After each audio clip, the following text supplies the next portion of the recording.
आधुनिकता के दौर में किस तरीके से हम मौसम के बारे में जानते हैं और इसमें सुपर कंप्यूटर जो है वो किस तरीके से मदद करता है उन साइंटिस्ट की जो हमें बताते हैं कि कब बारिश कब बरसात और कब जो है धूप निकलने वाली है, मौसम किस तरीके से कब करवट लेने वाला है, कब कोई साइक्लोन आने वाला है, इन सभी को बताना इतना आसान नहीं होता अगर तकनीक हमारे पास नहीं होती। और ये तकनीक भारत में दिन पे दिन बढ़ रही है। बात करने के लिए हमारे साथ इस वक्त दो साइंटिस्ट है, वी प्रसाद जी हैं और प्रवीण जी हैं। सबसे पहले सर ये कि हम यहाँ पर देख रहे हैं सुपर कंप्यूटर देख रहे हैं। जब सुपर कंप्यूटर की बात आती है तो क्या दिमाग में आना चाहिए? ये सी सुपर कंप्यूटर अरुणिका है. It was inaugurated by our honorable prime minister,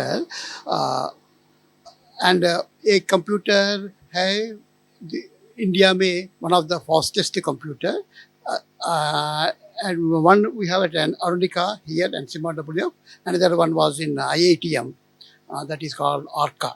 Both computers are parallel computers, HPC, and here we are running the atmospheric models. Weather forecasting के लिए हम इधर वक्त काम कर रहा है. दुनिया के best, one of the best models इधर है. इससे हम वेदर, एवरीडे वेदर का सिमुलेट करके नेक्स्ट 10 days और नेक्स्ट 1 month वेदर कैसा होगा उनका सिमुलेशन करता है. हम देख रहे हैं इधर कि मिहिर है, मिहिर ये भी सुपर कंप्यूटर है। अभी तक जो है हम मिहिर से ये वाली हेल्प लेते थे। प्रवीण जी अगर अब आप भी आगे आएंगे तो अभी तक हम मिहिर से ये वाली हेल्प लेते थे, तो अब आगे आने वाले वक्त में क्या हम अरुणिका सुपर कंप्यूटर जो है उससे हम फोरकास्ट जो है उसका पता लगाएंगे? नहीं, अभी तक जो हम मिहिर को यूज़ करते थे, मिहिर जो है वो 2.8 पेटाफ्लॉप का सिस्टम है. इसको हमने काफ़ी ज़्यादा बढ़ाकर अभी जो अरुणिका लगाया है, अरुणिका जो यहाँ NCMRWF में जो लगा है और जो आर्का जो IITM पुणे में लगा है, ये दोनों को मिला के हमारा मिनिस्ट्री ऑफ अर्थ साइंसेस का जो कंप्यूटेशन का क्षमता है वो अभी 21 पेटाफ्लॉप हो चुका है. तो इस नए मशीन में ये खासियत है कि इसमें हमने काफ़ी GPU का इस्तेमाल किया है. GPU जो है वो ग्राफिकल प्रोसेसिंग यूनिट्स होते हैं और उसके तहत हम AI/ML एप्लीकेशंस रन कर सकते हैं. तो आज के ज़माना में जहाँ AI/ML का इस्तेमाल सब जगह हो रहा है और मौसम विज्ञान में भी इसका काफ़ी इस्तेमाल हो रहा है, लेकिन उसके लिए जो इंफ्रास्ट्रक्चर चाहिए, जो कंप्यूटिंग कैपेबिलिटी चाहिए, वो अरुणिका और अर्का का लगाने से वो अभी हासिल हुआ है. तो सर आपसे अगर बात की जाए जिस तरीके से हम फोरकास्टिंग करते हैं और ये सुपर कंप्यूटर कितनी हेल्प मिल जाती है? आपने कहा कि 10 days का फोरकास्ट, लेकिन जिस तरीके से कोई साइक्लोन वगैरह होता है उसको लेकर के अलर्ट अगर हमें मिलता है तो क्या इतने ड्यूरेशन पे हमें उस अलर्ट की? अभी ये सिस्टम है. पहले बिहार में हम एटमॉस्फेरिक एलोन मॉडल रन कर रहे हैं. इसी सिस्टम में हम प्लान कर रहा है रन के लिए एटमॉस्फेयर, ओशन एंड लैंड तीनों का कपल्ड मॉडल रन करने के लिए सोच कर रहा है. इसके साथ हुई 10 दिन के पहले भी तक वो फोरकास्ट दे सकता है और सीजनल आउटलुक भी दे सकता है.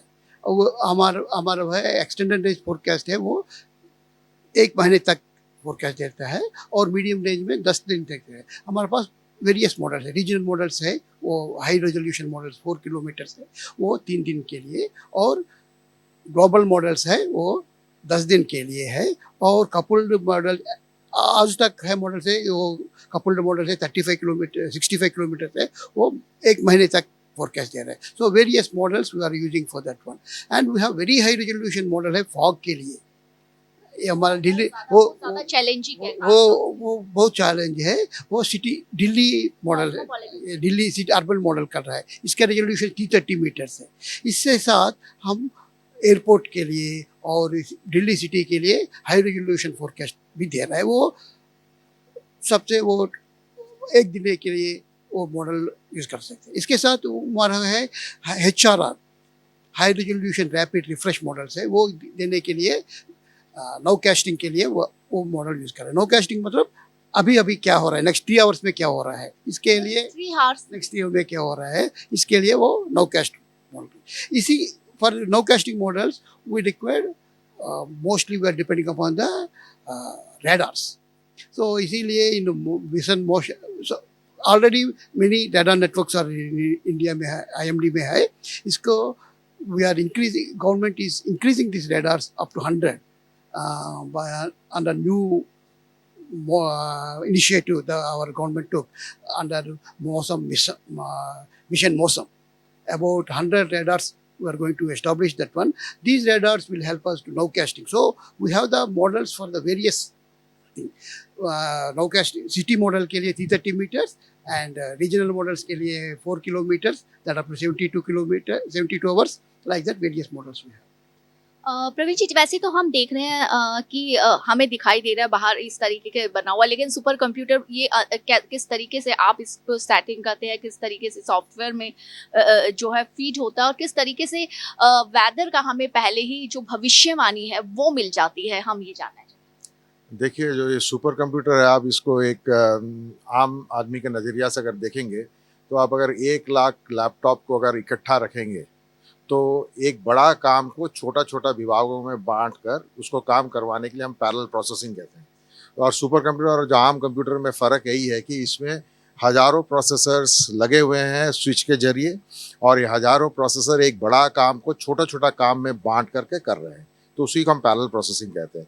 और आप देखेंगे जैसे मौसम विज्ञान में जो होता है, जो सिमुलेशन, हम बेसिकली इसमें क्या करते हैं कि मैथमेटिकल इक्वेशन के जरिए हम मौसम, हवा और परिस्थिति को, जलवायु को हम डिफ़ाइन करते हैं। तो उसको डिफ़ाइन करने के बाद में उसको फिर हम सिमुलेट करते हैं। तो ये सिमुलेट करना ये बहुत ही कंप्यूटेशनल इंटेंसिव टास्क है। तो इसके लिए हमें ऐसा सैकड़ों प्रोसेसर चाहिए जो इस काम को छोटे छोटे भागों में बांट करके एक बड़ा काम करे। तो इसी के लिए पैरेलल प्रोसेसिंग हम यूज़ करते हैं, और यही है हमारा ये सुपर कंप्यूटर। अभी हम देख रहे हैं कि वहाँ पर मिहिर है और यहाँ पर अब अरुणिका है, मतलब कि अपडेशन हमारा होता जा रहा है, अपडेट हम होते जा रहे हैं। लेकिन अगर हम दुनिया की बात करें, पूरी दुनिया की बात करें फोरकास्ट को लेकर के, तो हम अभी कितनी आगे हैं, कितने देशों से हम आगे हैं कि हम क्विक अब उसमें जो है हम भविष्यवाणी कर देते हैं कि हमारा मौसम पल पल कैसे बदलने वाला है या और चीज़ों को। देखिए, मौसम की भविष्यवाणी में काफ़ी चुनौती है, नहीं तो फिर उसको भविष्यवाणी हम बोलते ही नहीं, ठीक है। तो इसमें काफ़ी सारे चुनौती है, और आज के तारीख में हम जिस मॉडल को इस्तेमाल करके हम भारत के लिए और पूरे दुनिया के लिए जो फोरकास्ट दे रहे हैं, वो दुनिया का सबसे सटीक मॉडल है। तो हम, अगर आपको मैंने ये कहना उचित होगा कि हम दुनिया के कितने भी विकसित देश है उसके बराबर का हम मॉडल यूज़ कर रहे हैं, और उस मॉडल का भी, उसका भी काफ़ी सारे लिमिटेशंस हैं। तो उस लिमिटेशंस के जरिए में रहकर हम सटीक फोरकास्ट दे रहे हैं। और इस नया मशीन आने के बाद, जैसे आपने आपको कहा था, हम AIML, जहाँ पर हमारा सटीकता में कमी है, जहाँ रिलायबिलिटी कम है, उसको हम रिलायबल बनाने के लिए हम AIML एप्लीकेशंस यूज़ करेंगे। सर, हम देखना चाहेंगे कि ये जो दीवारें लगी है, ये जो नेट लगा है, इसके पीछे किस तरीके से सब सुपर कंप्यूटर है और किस तरीके से काम अगर आप अगर देखेंगे, जैसे मैंने कहा था कि इसमें सैकड़ों प्रोसेसर लगे हैं, आप इसमें देख रहे हैं इसके छोटे छोटे अंक में काफ़ी प्रोसेसर्स है, और ये देखेंगे ये एक एक लैपटॉप जैसे ही है। अगर मैं आम तौर पर अगर आपको बताऊं तो ये सबको गठित करने के लिए इसके पीछे स्विचेस लगे हुए हैं। ये सारे हैं उनके स्विचेस। ये स्विचेस ही इनके आपस में इनसे बात करने के लिए अलाउ करते हैं। तो ऐसे ही पैरेलल प्रोसेसिंग होता है। और ये आप अगर इसको ऐसे देखेंगे तो आपको कुछ इसमें इसके पुर्जे दिखेंगे नहीं, क्योंकि इसके पुर्जे सारे पीछे के साइड में हैं।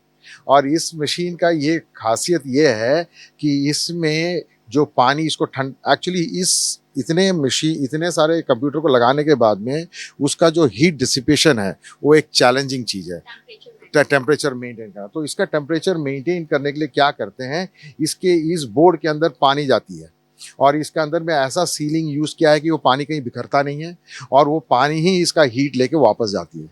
तो ये इसको डायरेक्ट लिक्विड कूलिंग टेक्नोलॉजी कहा जाता है, और हिंदुस्तान में इस क्षमता का पहला मशीन है जो डायरेक्ट लिक्विड कूलिंग यूज़ करता है। तो डायरेक्ट लिक्विड कूलिंग यूज़ करने का ये खासियत ये है कि हमें बड़े बड़े चिलर्स, ज़्यादा ठंडा पानी की ज़रूरत नहीं है। जो एम्बिएंट पानी है, जो पानी हमें मिलता है, जो जैसे पानी अगर यहाँ पर अगर जब 45-50 डिग्री टेम्परेचर भी होता है नोएडा में, तब पानी, जो आम पानी का जो तापमान होगा वो करीब 40 डिग्री होगा। उस 40 डिग्री पानी से भी ये ठंडा कर सकते हैं। We can get lot of power saving इससे, because पानी से कूलिंग हो रहा है, इसीलिए पावर बहुत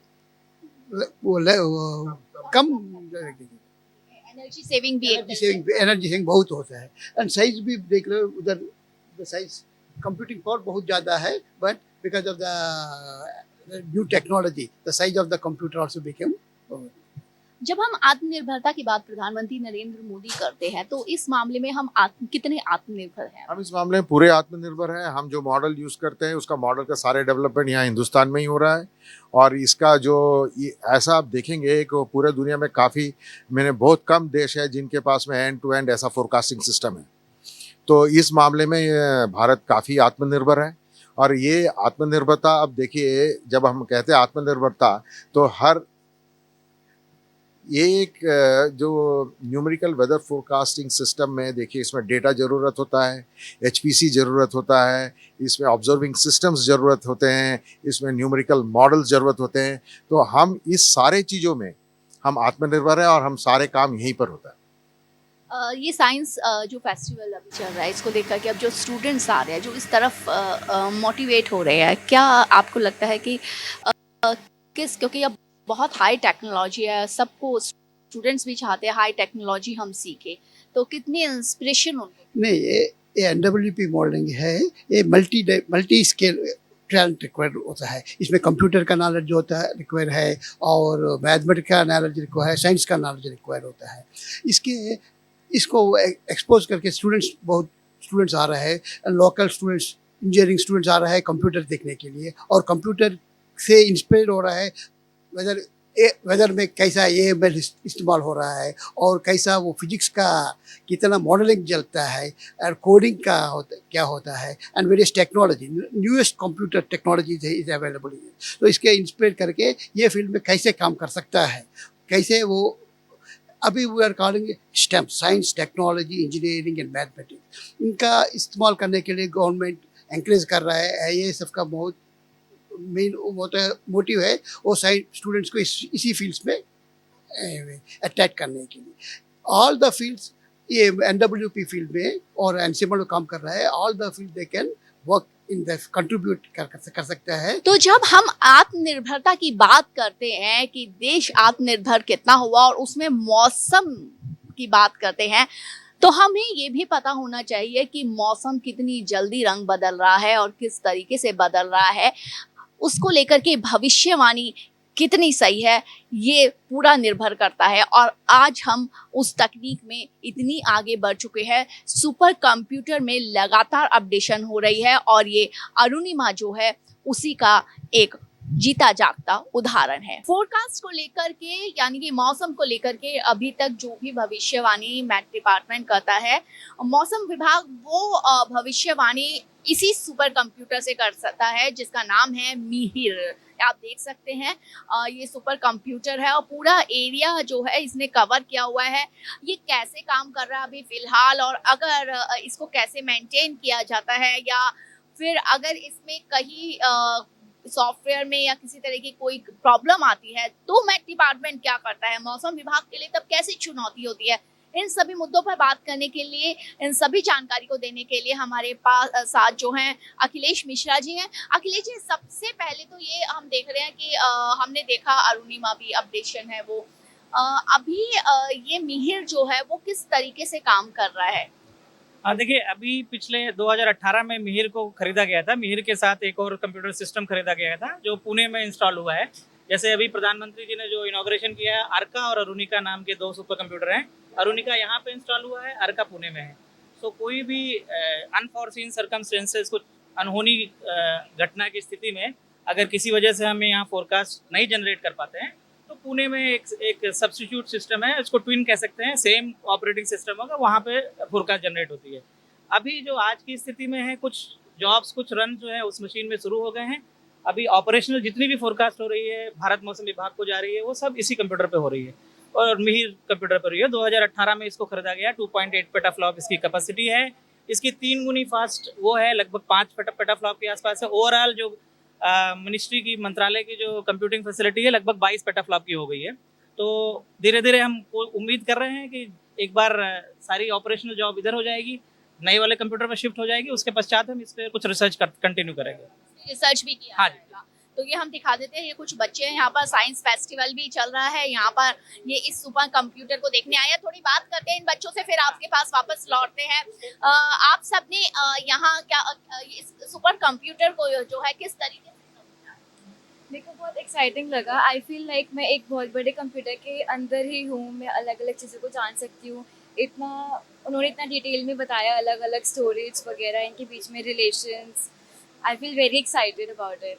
डिफरेंट फैक्टर्स को कैलकुलेट करना, मतलब कितनी एयर, मतलब कैसे एयर फ्लो कर रहा है और कैसे मतलब चीज़ें हो रही है। डिफरेंट फैक्टर्स को कैलकुलेट करने के लिए जो पावर चाहिए वो तो सुपर कंप्यूटर से आ सकती है। तो ऐसे इन रियल लाइफ देखना इतने पास से तो काफ़ी अच्छा एक्सपीरियंस था। और क्यूरियोसिटी के हिसाब से मीन्स उतना तो मैं नहीं था आने से पहले, पर अभी यहाँ पे आके देख रहा हूँ कि पहले कैसे ओल्ड कंप्यूटर्स इतने पावरफुल नहीं थे, पर आज के जो सुपर कंप्यूटर्स है वो बहुत ही ज़्यादा मिलियंस में कैलकुलेट कर सकते हैं और स्टोरेज को रख सकते हैं। तो रियली अच्छा लग रहा है यहाँ पे। कैसा कैसा एक्सपीरियंस रहा है? काफ़ी अच्छा एक्सपीरियंस था। मतलब पहले we never thought of these supercomputer and things, तो यहाँ पर आके ना आंखें खुल रही है। मतलब कि इतने बड़े लेवल पे चीज़ें होती है, इतने अलग वे में। जब सर ने समझाया, ही एक्सप्लेन्स वेरी गुड, तो देखा कि कितनी डिस्क है, कैसे हो रहे हैं चीज़ें, तो इतने बड़े लेवल पे ना समझने में काफ़ी अच्छा लगता है। So it's very good. तो अखिलेश, मैं बच्चों से बात कर रही थी, बहुत ज्यादा वो एक्साइटेड है। वो कह रहे थे कि हाँ, कंप्यूटर के बारे में, सुपर कंप्यूटर के बारे में पढ़ा, लेकिन जब हम मौसम के बारे में, सुपर कंप्यूटर कैसे काम करता है, तो हमें हमारे दिमाग जो है और ज्यादा खुला यहाँ आके। अब हम अपने दर्शकों को भी ये दिखा देना चाहेंगे, यहाँ पर साइक्लोन का दिखा रखा है, जैसे बारिश होनी है, कब धूप निकलेगी। इसके अलावा सबसे ज्यादा जो चुनौती होती है वो होती है कि पहले से ही एक वक्त इतने ड्यूरेशन के कि हम अपनी तैयारियां कर ले कि कहाँ तूफान आने वाला है, कहाँ साइक्लोन आने वाला है, कि ऐसा मौसम को लेकर के किस तरीके से सुपर कंप्यूटर जो है उसकी भूमिका रहती है। पहले तो मैं बता दूं, ये जो बच्चे हैं विज्ञान भारती और पृथ्वी विज्ञान मंत्रालय और विज्ञान और तकनीकी विभाग के सौजन्य से हर साल जो है हम इंडिया इंटरनेशनल साइंस फेस्टिवल करते हैं। ये 10वां एडिशन है, इस बार गुवाहाटी में होने वाला है। तो उसका एक तरह से कट एंड रिजल्ट प्रोग्राम है। तो इन बच्चों को बुला करके, जैसे भारत सरकार का एक वो है कि प्रधानमंत्री जी का कि हमारे जो कमरों में बंद जो रिसर्च हो रही है उसको पब्लिक तक पहुंचे, पब्लिक जनता भी समझे कि क्या हो रही है, स्पेशली बच्चे समझे कि क्या हो रहा है, इस रिसर्च का, इस विज्ञान का क्या फायदा है। आपका सवाल, जो दूसरा सवाल था कि जो हम फोरकास्ट करते हैं, देखिए अलग अलग तरह की फोरकास्ट होती है। कुछ फोरकास्ट हैं, जैसे आप साइक्लोन से संबंधित हो गई। फोरकास्टिंग जब कई सालों पहले जब शुरू करी गई थी, तो फोरकास्टिंग का जो मुख्य उद्देश्य था उस समय कि फार्मर्स, किसानों को हमारे जो है इसका फायदा मिले। भारत मौसम विभाग का जो कृषक सेवा का जो फोरकास्ट जाती है वो हमारे सेंटर पे ही डेवलप हुआ। बाद में हम सेंटर पे डेवलप करके हमने भारत मौसम विभाग को दिया। तो आइडिया ये है कि जो किसी भी तरह की हैवी प्रेसिपिटेशन हो या कि किसी भी तरह की जो खास करके फसलों के समय में या खेती बाड़ी के समय में जो हो, उनको समय से पहुंचाई जा सके जानकारी किसानों को।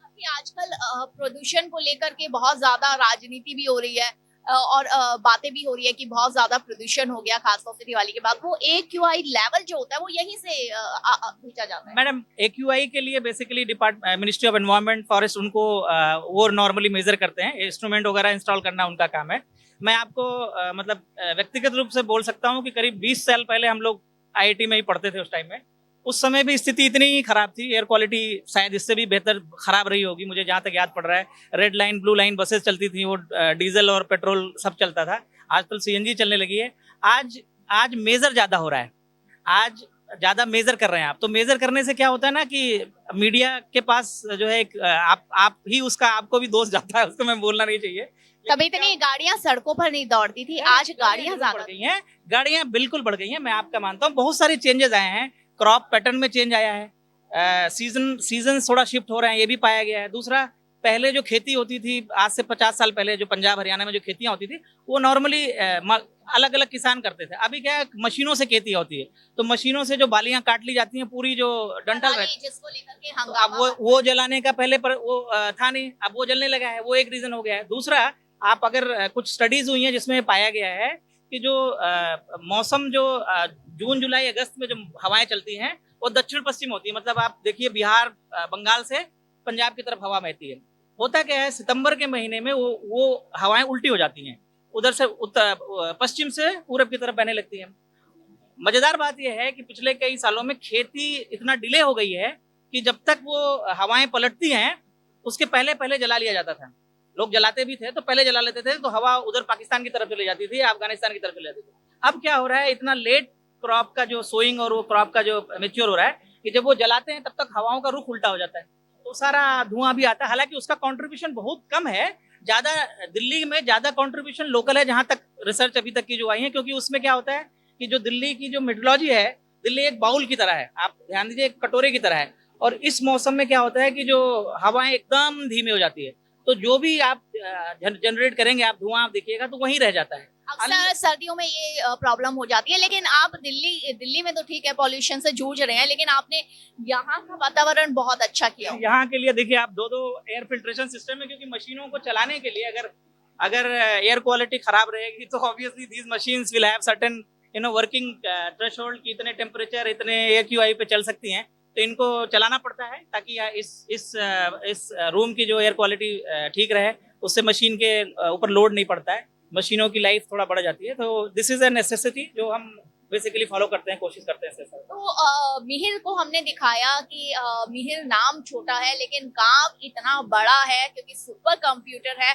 और अभी तक जो हम फोरकास्ट देखते हैं वो सब देन है मिहिर की, और इसके बाद ये जिम्मेदारी जो उठाएगी वो अरुणिका के पास जाएगी, ये जिम्मेदारी फोरकास्ट की, और बहुत जल्दी होने वाला है। लेकिन उसके बाद मिहिर का क्या होगा? नहीं, मिहिर जब तक ऑपरेशनल है, देखिए जब हमने खरीदा था इसको, ये वर्ल्ड 500 में था, आप देखिए 66 नंबर पे थे हम, दुनिया में 66 नंबर पे थे जिस समय हमने खरीदा था। आज तो शायद 500 में भी नहीं होंगे, क्योंकि इतनी तेजी से ये फील्ड बढ़ रही है। तो इसका इस्तेमाल फिर भी होता रहेगा, इसमें रिसर्च होती है, हमारे तमाम सारे ऑपरेशन चल रहेंगे, कुछ जो हम डेवलप करते हैं, ऑपरेशनल करने से पहले हम मॉडल डेवलप करते हैं, तो वो डेवलपमेंट का काम इसमें होता रहेगा, ऑपरेशनल जॉब उस मशीन में शिफ्ट हो जाएगी। तो ये सब धीरे धीरे चलता रहेगा। This will not as long as, मतलब अभी जो हमने खरीदा है, इसके पहले एक जो मशीन थी उसको बाई बैक में खरीदा है, उसको वापस किया है, तो इनकी वैल्यू होती है। सरकार जब अगला मशीन खरीदेगी तो शायद बाई बैक में इनको दे देगी।